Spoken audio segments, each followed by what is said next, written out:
Start realizing that Mac was a person who you're related to by virtue of the fact that you're standing here today, and they have opened the tomb in Egypt, let's say, and opened Osiris or Osiris' tomb, let's say, to confirm that a man named Osiris or Osiris did exist somewhere between you and the beginning of things.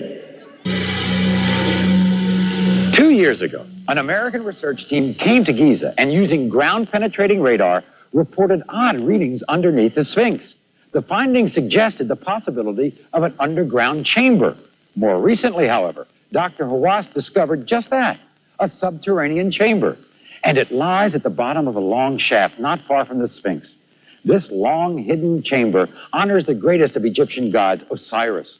In ancient myth, he's the principal figure of the country's genesis, a benevolent god-king who brought civilization to Egypt, but then was brutally murdered by his brother. Osiris was reborn as the Lord of Eternity, ruler of the dead, the chief judge at the trial of all souls. And as we now learn, he is part of the wonders at Giza. About 2,500 years ago, the Greek historian Herodotus, who I guess you could call the world's first foreign correspondent, visited this site. Local villagers and guides told him that he could find the tomb of a king buried deep beneath the Giza Plateau. Well, about a year ago, Dr. Zahi Hawass, who joins me here at the mouth of the shaft, embarked on what he calls his greatest adventure ever. Zahi, you've been doing this for some 30 years. Why is this so amazing? You know, Susie, it's amazing because this is the first time that they excavate underneath 100 feet in water. Before, excavate on sand and dirt. And also at the same time, I discovered that this is what Herodotus talked about. And I found that this is the tomb of Osiris. So we're 100 feet down now. What is this? Susie, this is the tomb of Osiris. The god of the underworld. This once extravagant mausoleum, a moat with 4 pillars engraved with hieroglyphics constructed thousands of years ago, was intended to be a symbolic shrine for the keeper of the afterlife. You follow? And no one or no race of people can set claim to Osiris but you.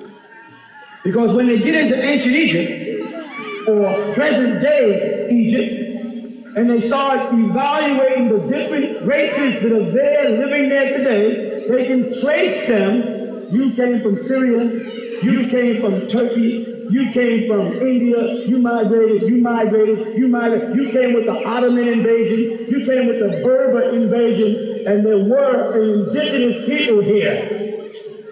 And those people were chased out and moved to different places, and they were snatched up and put in slave ships, and then transported all the way to the U.S. of A.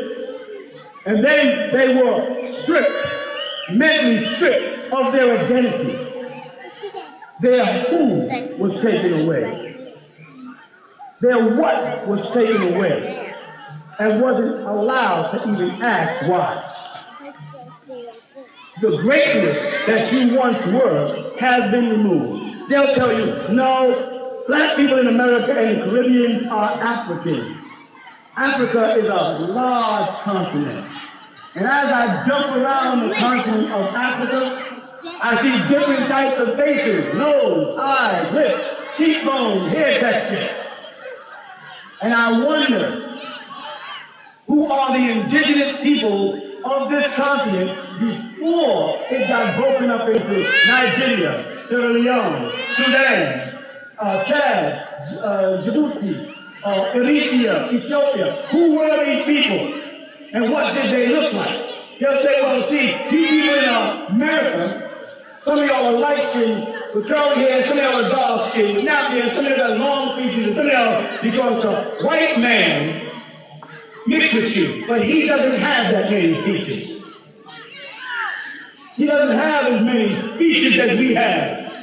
He is still traceable genetically back to the geographical spots on the planet where you can see his roots, which means we can trace him back to Ireland and therefore isolate all the Irish through their own records see how they have intermingled with us or other races and became Irish people with brown hair, other than genetically what they should be, which is red hair and green eyes, round face, broad nose.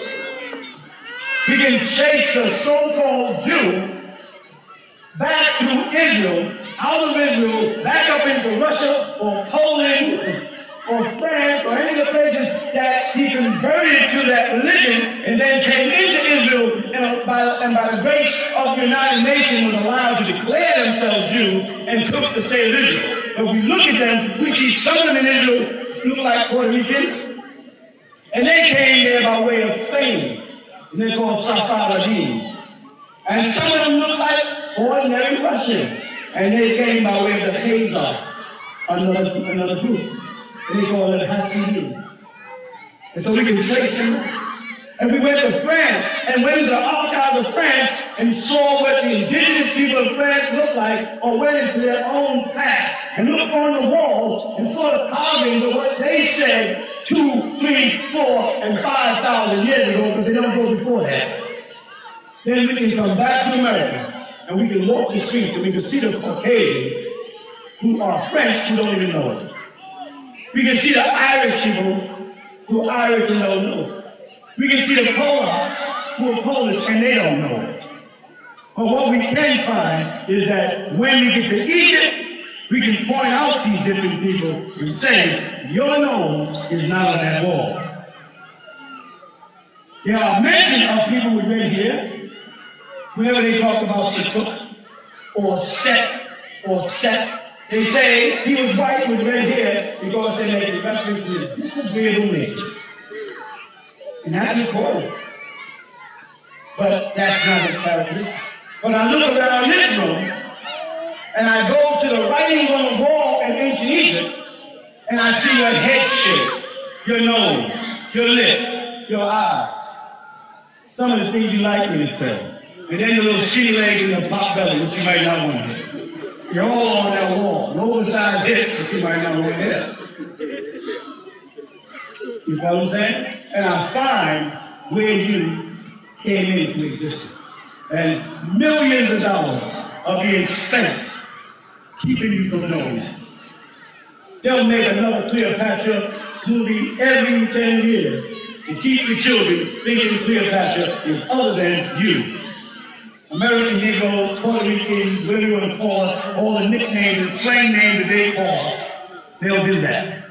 Just to hide the fact that once a person can identify with themselves, something starts to happen inside.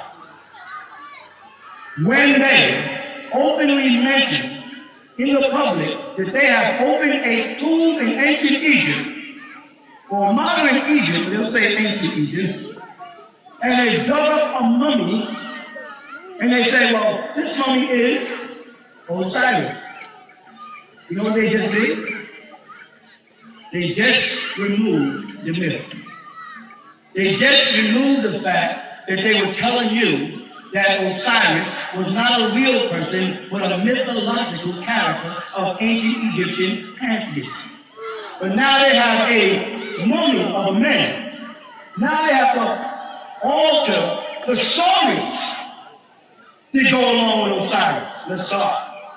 Because now, I mean, they have done this recently. You know, you heard it. They've dug up Osiris. Now, what stories go along with Osiris that frighten them? One is, Osiris was killed by his brother, and after his death, his wife Isis gave birth to a son called Horus while he was dead. If it sounds mythological, it did years ago, but now the scientists have cracked genetic slicing and taken seeds or cells out of dead people, and they're doing it. They got a mammoth elephant, they're doing it right now. And they're regenerating what appeared to be dead tissue and pruning.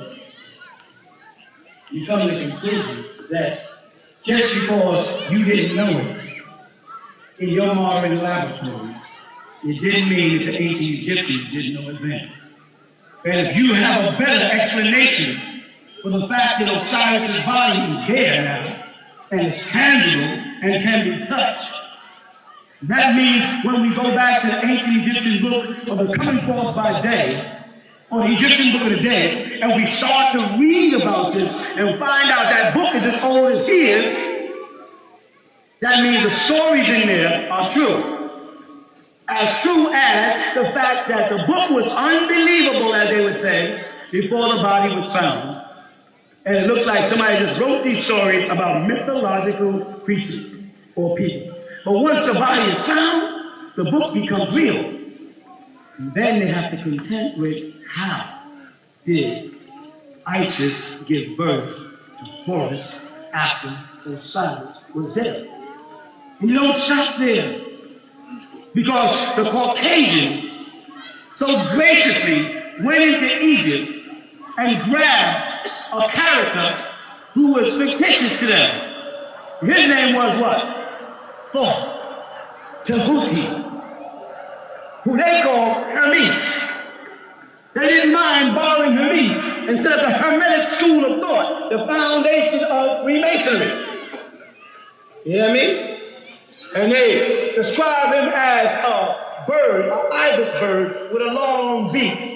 And they call him the scribe, who stood there when Khnum shaped each body out of clay on a wheel and gave that body a name, and gave that body a ka and a ba, a soul and a spirit. And he recorded it. They call him the master alchemist. They call him the secret bearer. Then we get to the Bible, the Torah, and we find that God was supposed to have written the law, the Torah, with his finger on the stones of tablets of Moses. And we get the beak of the bird of Tahuti while he stands there proudly with a quill and a paper. And we find out that when we read the story of Osiris and Isis, that this Tahuti was there, that Thoth was there, as it's called, that Hermes was there, that this wise being of wisdom who kept the records of who was born was there. While Khnum did what? Shaped the body from the clay. Then we go to the Bible and the Quran, and we read, and God shaped man from the clay or the dust of the earth and breathed into man the breath of life, and man became a living, the ka and the body again, and the shaping of the body. And it predates the Bible because it's in ancient Egyptian writings that Khnum has a wheel, and he takes the clay and he shapes the body, and he makes a duplicate of the body called a ka, and then gives it a soul. And Tahuti advised him as how to do it, and named each creature as they came into the world. Now we go back over to the Isis, Osiris, and Horus story, and we find that Tahuti is there, giving Isis advice on how to find the parts of the body of Osiris. And they found all the parts of the body except what in Egypt was called the Ba. This is B-A-H Ba, not B-A Ba. The Ba, which is the penis. And Tahuti had to make something for her to use for the process of reproduction. Tahuti's an alchemist. Alchemist. Kemet. Al-Kemet. The Semitic way of saying the Hamites. The Hamites. People of Ham. Well, in Hebrew, Ham or Ham just happens to mean black or burnt black. And he's called the alchemist. And Ham happens to be the father of Canaan. And Canaan happens to be the father of the white race through a curse, which they tried to lay on us because they said, well, blacks came from the curse of Ham. And it worked for years because the Caucasian was too stupid to read the Bible. He took the dumb preacher who just said the curse of Ham. And if you look in the Bible in Genesis, it says the curse is not on Ham, the curse is on Ham's son, Canaan. How did they manage to spend that many years without opening up the Bible and saying, well, do you mean the curse is on Canaan or do you mean Ham? They had to use Ham because Ham meant black. And it wouldn't work on Canaan because Canaan means lowlander or low character. It wouldn't work. The whole racist trip wouldn't work the other way around because it didn't apply. So they altered words from their places. Or as they say, some of those who are Jebusites alter words from their places. And they say this when it should be this. Let's get back to the science. Now, Tahuti is there to guide Isis in the reproduction or the birth process of a son after he's already dead. Tahuti is the head of the mystical order and the priest, the Wab, as they call it. He's also an alchemist, a chemist. He took the seed from the cells of Osiris and he implanted Isis, and she did what? Became a surrogate mother. Oh, see, 20 years ago, when I said that, they said, no, that's crazy, man. That's impossible. What's so beautiful is our ancient ancestors are proving everybody's religion, everybody's denomination, everybody's faith wrong by facts, by right knowledge. When the Honorable Elijah Muhammad said the pig is man-made from grafting it from a rat, cat, and dog, people said, oh, it's not possible. You can't do that. Now they're doing it. Now they're crossbreeding animals and making hybrids that are mixed. So now what was impossible has become possible. Now women are having babies outside the womb. They don't need but one tissue to clone. And they can preserve the sperm cell for years and then reanimate. You follow what I'm saying? So if some scientist 2,000 years ago wanted Christ Jesus born again, and they might have been called the Essenes, who lived up in the Qumran in Jordan, and aloof from the people down in Jerusalem who are following the fundamentals of religion. They were a little more mystical. You hear me? They could have set aside a community of alchemists called Essenes practicing Egyptian sciences and preserve the cells of Jesus. You know what I'm saying? When they say that he was on the cross, and then Nicodemus and Joseph of Arimathea went to them and said, let us have him, brother. Oh, there you are. You said, well, wait, let's make sure all the limbs are broken, so we can say that he did not crawl down. This is in the Bible. He did not come down the cross and walk away. You're like, we don't care if there's nothing broken, because we know what we need from him. We need to get into his sack. We need to get into his fallopian, not his fallopian. We need to get into his prostate. We got to get into the seminal vessel. The seminal vessel where the semen is, and take out, because I don't care how many women Jesus didn't touch, his body still produced semen. We need that. And once they got that, now it was time to preserve that. And see, the Knights of Templar will tell you, well, what they did is they preserved Jesus' family by transporting it to France. And people looking all over France trying to find the body of Jesus and his sons, and they can't find it. Because those wise men that came in all had that science. When they came to see the boy when he was born, and they knew his destiny because they said, we've seen his destiny in the stars. They were what? Astrologers or solar biologists, to be better. And they knew what was going to happen to him and when.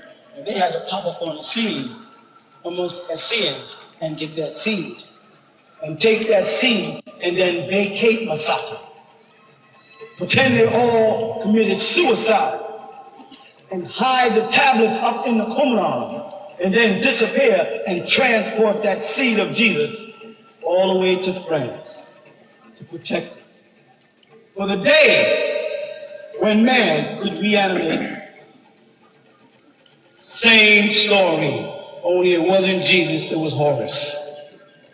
Jesus was just a nice Greek name to throw in there. It was an Egyptian story. And they preserved the seed of Osiris to breed his son Horus. And then Horus vowed revenge. And who helped Horus again? Tahuti. Now Tahuti's living during Osiris's time. After Osiris is dead, he's back there with Khnum before Osiris and them were created, when the Agdal and the Inanaz was there. He has no beginning of days nor end of life. He is an Alpha and an Omega being. And he passes down through time and then he pops up again with Horus to show Horus how to get his eye back in, because his eye was taken. His ability to see was removed. But he cut off Seth's testicles.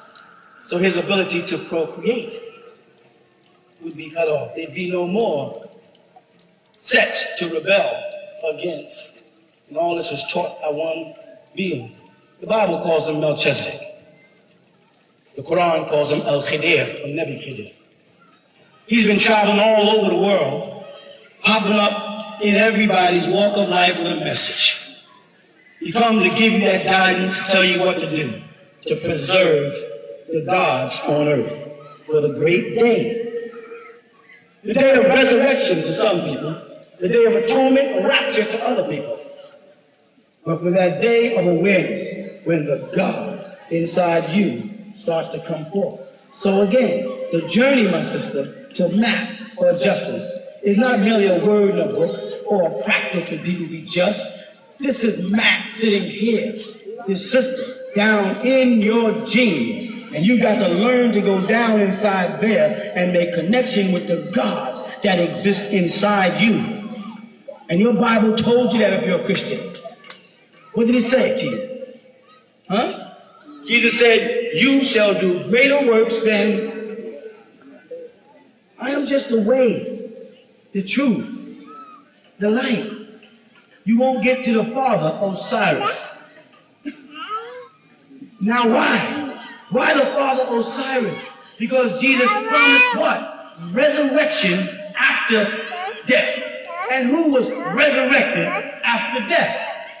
Osiris was resurrected after death and lived again as his own son, Horus. That was an Egyptian story that they stole, your story, and they started putting Latin names on it. Christos, Kyrios, Greek words, things that don't apply to us. German names, God, from Gut. And then blasted me and you.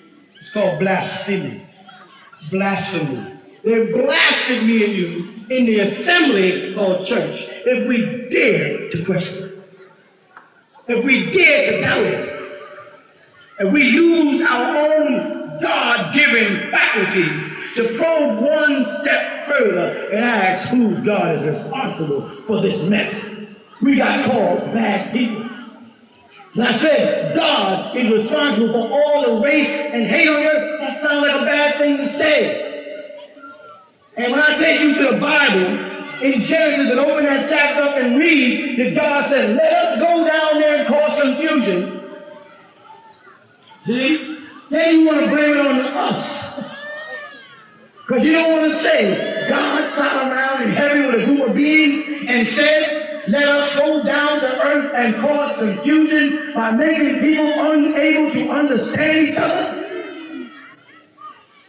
You understand? If God was in heaven and came to earth for the sole purpose of coming into this room and making it so none of us can understand each other, and not understanding each other, created the Irish with their language, Polish with their language, Scottish with their language, and racial separation, difference, and hate for each other, then God is responsible for racism. It's sad, but it's true. The frightening part of that is so true until it's frightening as long as you believe in their God. Exactly. See, as long as you stay in the slave man's or the slave master's God, you are subject to ridiculous beliefs like that. You are subject to believe that the only way God can get a duplicate of himself is to mess up Joseph's family. That he could not have picked a woman that was not already betrothed to somebody. Just think about it before you get married. You understand what I'm saying? God had a choice of being in the minds and the hearts of every person on the planet. According to them, is that not true? Right, that's right. So could God have picked a little Jewish girl that was not betrothed to somebody else? That means, by betrothed, not already promised to Joseph. Could you have picked somebody nobody knew? Some girl that came out the desert? And wouldn't Jesus have the same power? Because he still had to grow wise or wax wise, and when he still had to learn, he still had to prove who he was, and they didn't believe it, so of course then they killed him anyway. Is that not right? But couldn't you have just picked somebody without an attachment? Without the hassle of having to tell Joseph, I sent an angel, or we chose Mary? Why not just pick someone right there who nobody knows? Well, she's from the line of David. Pick somebody else from the line of David. Or we'll create one, you're God. You create something. The unicorns and stuff, right? Why that? That tells you, see, that is a warning for the wise. The warning for the wise is a question that God could not leave. God couldn't leave a question or a doubt, because then he loses his potency as God. God makes things clear. So clear that you can't doubt. I'll give you one. I'll give you the most important one. You know what it is? You. That's real. Touch yourself. No, you can do the same thing. I saw you look over there. You can do this there. Just do this. Everybody, let's do this. That's a confirmation. The confirmation that you are here. That's the only real thing you know. And then when you look at the guy next to you, your brother's there, you gotta say, I don't know, like this guy's over there, and you can't touch him right now. He might not really be here. The only way we find out how people are here is look at this. Touch him. I'm here, your ass is here. That's for sure. That's reality. That's how God, an all-knowing, all-caring, all-powerful God, would manifest himself in a way where there's no way to doubt. I'm here. I can figure that out. If I can't figure that out, I'm suffering from some type of brain.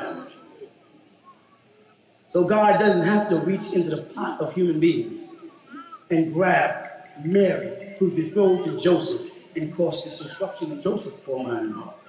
Like we said last week, that Joseph had to come back and contend with the fact that his wife was pregnant and didn't believe it. Would you and I have believed it? As bad as we want to believe it, as we came home and your wife said, I'm pregnant, the angel came. You know what I'm saying? Your what? I'm pregnant. The angel came while you was at work, and and I'm pregnant. What would that do inside you? Say what? Mystify you? You mean pistify you? You be ready to go inside somebody's head, mystify. So you ask yourself, why would a loving, caring, knowing God put Joseph in that state of mind? It's that necessary. And I can stand there and I can keep going over all of these little doubts and these little confusions that make you wonder, why, God? Why did you want racism in the world? And why did you want your people to be the butt end of the racism? Why we got to catch out? You put us in the best part of the planet Earth. You put us in Africa, where there's oil, diamonds, platinum, uranium, plutonium. I mean, every rich, every mineral, every form of wealth. You see? And then, that God, that same God, says in your Bible, the gold in Africa is good. Does he not? He says the gold in Kush or Ethiopia, the gold in that land, Heleva, is good. What does that mean? That A means God was over here in Asia or the Middle East saying the gold over there is good. So God wasn't in Africa with us. The God of that Bible, he was somewhere else making reference to how good our gold was. That's in your Bible. Oh my God. And if God is making a decision on how good our gold is, and gold is created by God, then we must have had a God that created a good gold. His gold was so good that the God of the Bible acknowledged it. And then he sent men to ask, how do you Egyptians make gold? How do y'all turn lead into gold? You heard that old secret mystery? You see, because that's the only way he can maintain being one God.